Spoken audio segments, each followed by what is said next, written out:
Back at CES, I had the chance to swing into the Creative Lab suite and check out the new products for 2018. Among the headphones and sound cards was one piece of kit I could not wait to get my hands on, and that's the SoundBlaster K3 Plus. Now that I have it, what do I think of it?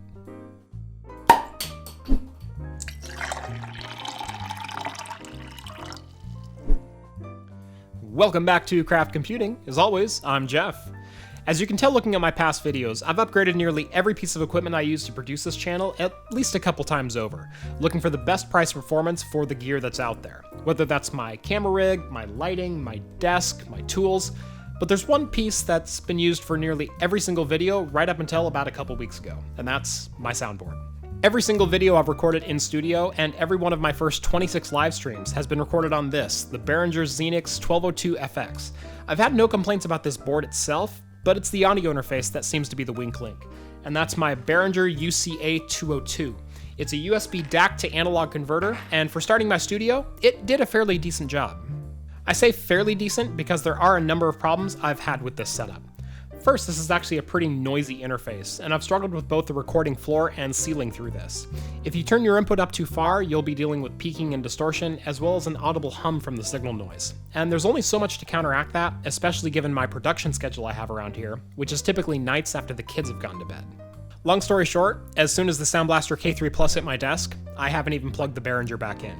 The ease of use along with the sound quality improvements have secured its place here for at least the foreseeable future.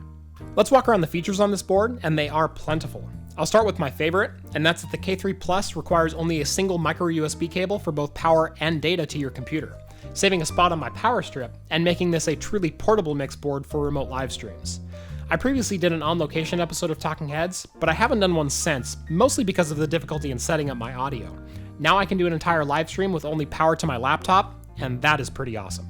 The K3 Plus is a 2-channel mixer with dual support XLR and quarter-inch jacks, as well as a third instrument or line in. Both of the XLR inputs support full 48-volt phantom power, meaning that any microphone you need is likely supported here. In the studio, I've been running a pair of Samson C602 condenser mics for the past 2 weeks without a single issue. There are a number of things on the K3 Plus being marketed directly to streamers and podcasters. One that may come in handy in particular is the dual headphone outputs with individual volume controls. Another difficulty I had on the on-location show was hearing my co-host, and having a live feed in my ear would certainly have helped broadcasting from a noisy bar. The K3 Plus also sports a global 2-band EQ, 10 preset reverb effects, a soundboard with 6 built-in sound effects, a stereo RCA in and out, and if you're a musician, a built-in autotune feature. Now, I play pretty well, but I'm going to save you my karaoke and just say it seemed to work just fine for me.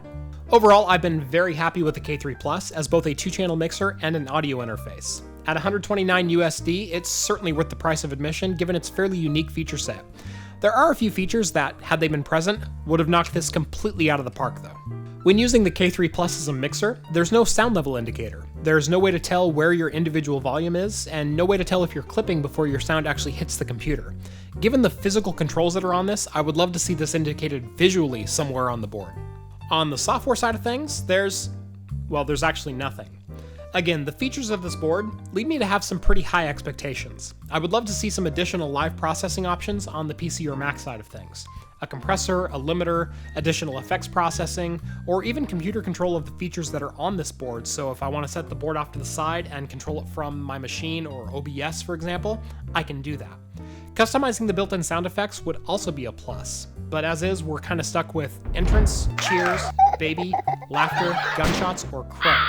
Now, I'm not sure where those would fit into my show, but some custom audio drops would certainly be helpful. Those missing features aside, I still wholeheartedly recommend the SoundBlaster K3 Plus as an effective recording and broadcasting solution. As I said, it's certainly earned a permanent home on my desk for my studio work. But what about you? Can you see yourself using this for your streaming or podcasting needs? Let me know down in the comments. Be sure to like this video if you liked it, dislike it if you didn't like it, make sure to subscribe so you can see more, and be sure to catch my weekly live show, Talking Heads, every Wednesday at 8 p.m. on both YouTube and Twitch for the latest in beer and tech news.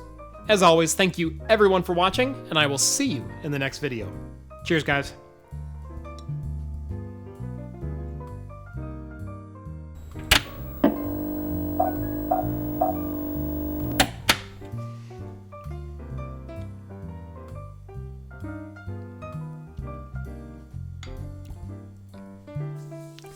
That's good. Oh, that's a good stout. Oh. I'm just going to sit here and drink this in front of you. That'll be the rest of this video.